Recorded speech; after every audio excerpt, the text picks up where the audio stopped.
I love flatbread a lot lately because it's so good and very easy to do it. Some of my friends who taste it, they said, I will never buy bread from the market anymore. It's so good and so easy. And when you use active dry yeast, it's fast, very fast.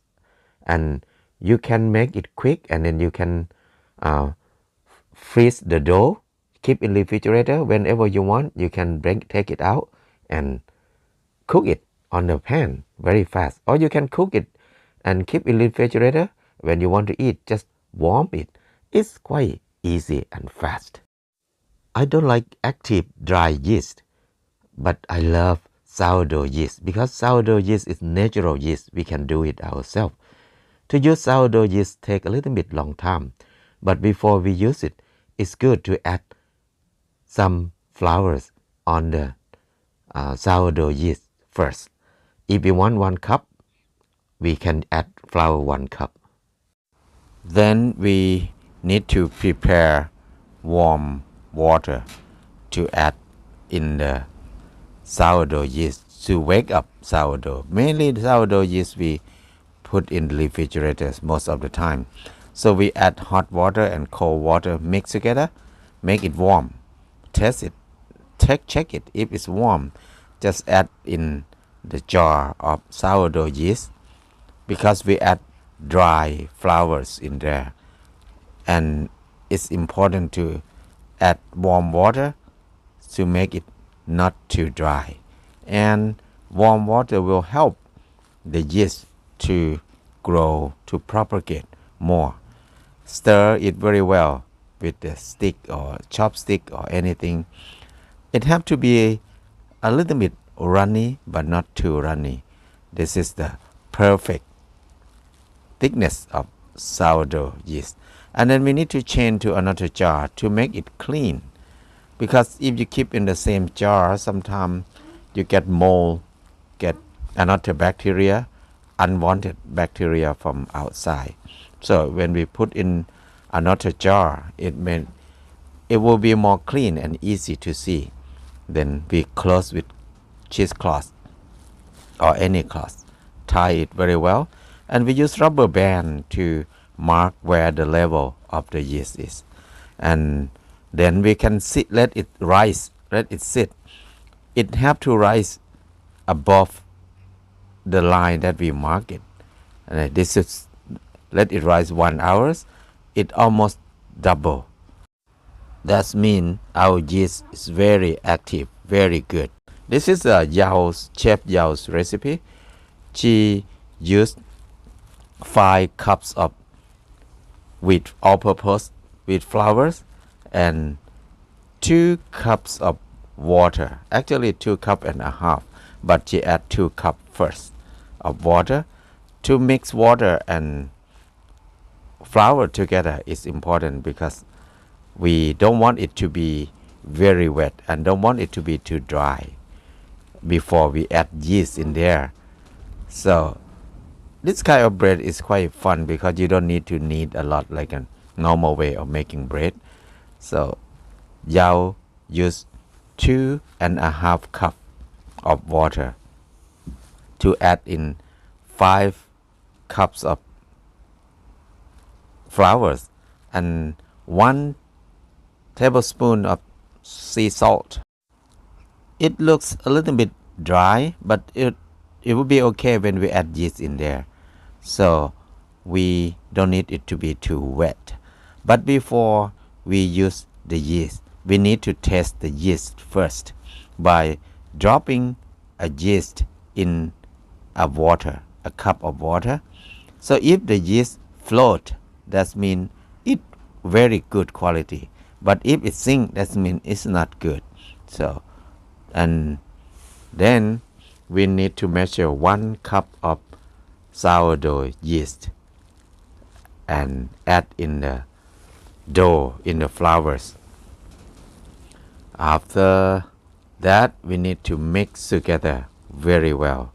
So 1 cup of yeast, 5 cups of all-purpose flours. That's the good ratio. Then she add 1 tablespoon of sea salt. You can use any kind of salt, but sea salt tastes better. It's not too salty. And then to add sea salt is a big crystal, so she add a little bit of water to make the sea salt dissolve easily. And after that, just mix everything together very well. It will be more sticky than before because the yeast is very wet. And if it's too sticky, it stick on our hand. It's good to add some flowers, more flowers in the basin, so it's easy to work. Normally, just flip it back and forth, flip it from every side, fold it. That's the way we do. After fold it very well, we just make a ball and then cover with wet cloth. That's all. And then the sourdough yeast, before we put it back in the refrigerator, it's good to add a little bit of flowers and water and stir it very well. So the new flowers and water are gonna be the food for the yeast to grow more, so they can have more food. And we can keep in refrigerators for a few weeks at least. And every time when we mix the flowers in there, it's good to change into a new jar to make it clean and nice, because we want to avoid some bad bacteria or bad microorganism that we don't want it. We can keep in refrigerator. And the dough, after we cover with cloth for 1 hour, we need to fold it one more time. Actually, if we fold it many times, it's good, because this is the way to add oxygen into the bread. It will rise very well. So don't need to knead it, but just fold it like this and then cover with cloth. We can do like this many times, every hours. Okay, it's good to keep it for at least 6 hours. Some people keep it for overnight, or sometime maybe 3 days for some people. If we keep it long, that means we give time for the natural yeast to digest gluten, so we can eat gluten easily. After that, you can see like the air bubbles in the bread. That means it worked well. So for today, we do let the yeast to digest for 6 hours. That will be a good time for today. So we just take the dough out of the basin, and then we try to work on it a little bit. Mainly just fold it every side like this. Don't need to knead. It's not a lot of work, but it takes many hours. So we need to come back every hours to fold it like this. And then after 6 hours at least, we fold it like this. That is good enough. That's ready to bake. If we want to bake like a normal bread, this is good. And today we're going to make a flatbread. We don't break it. We just cook on the wok. So that's look very nice. You can see when you press it, our fingerprints will come up. That means it's good. That's perfect. And then we start to cut it into small piece, and then we're gonna make a ball from it. It need to be small. Flatbread, if it's small and thin, it will cook very fast. In a few minutes, we can have very good bread easily. After we cut into a small piece, it's good to make it into a ball, a round ball, so we can make it into a flat round bread easily. And we use wet cloth to cover it, so it will not dry too fast. After that, we just put the pan or the skillet on the stove, make it hot, and then we can start to spread the ball of the dough, make it flat, spread it out by use a rolling pin. This rolling pin, it will help to make it even easily. Normally we don't roll on it too much, just two sides. Roll one side first and then turn another side. That's enough. The thickness is maybe about half an inch. That's good enough. We don't want it to be too thin, and then we don't want it to be too thick because it will take too long to cook. But we can make it very thin if we want to use it for something else that we need thin bread. So whatever we like to, but thin, it cook faster. And then when the pan's hot, we use oil in the pan. Any kind of oil is good, but we love ghee. Ghee is better for us. Just a few minutes, the dough really want to rise.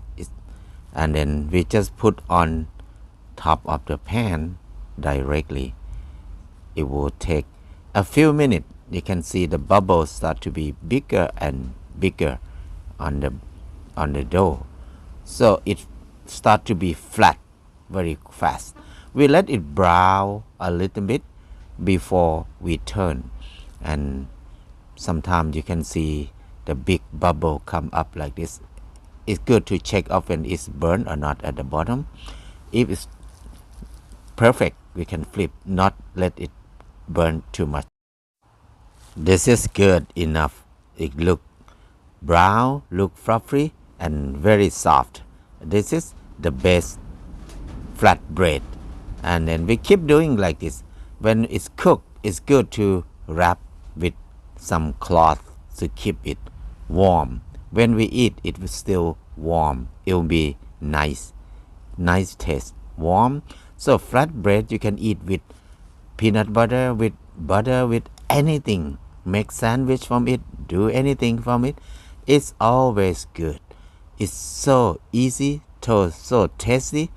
So you can use normal yeast. If you use normal yeast, you don't need to let it rise many times like this. This is for natural yeast to get the best benefit from wheat flours. Look at this. It's so beautiful, so nice. If you eat one time, you will forget about normal bread. You will stop buying bread from the market forever because it's too good.